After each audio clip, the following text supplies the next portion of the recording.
Good morning mga boss. Ito, tuwing umaga na lang to inaayos. Hindi nila nakuha yung level ng ano eh. Alam nila na napakalakas ng ano niyan, hydraulic yan eh. Kunting pisel mo lang nababaluktot na. So ito yung mahirap talaga sa yung parang magbabatok-batupik ka lang sa paggawa.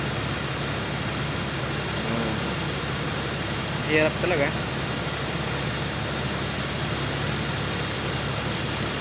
Ayan, ginagawa nila.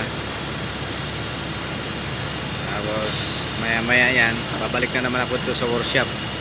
Sira na naman yan maya maya. Diba? So dapat ayusin na, kasi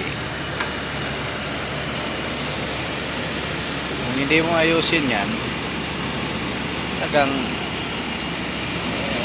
ang bibigat ng binubuhat niyan, tapos hindi mo ayusin. Dapat ayusin yan, kasi mabigat yung binubuhat eh.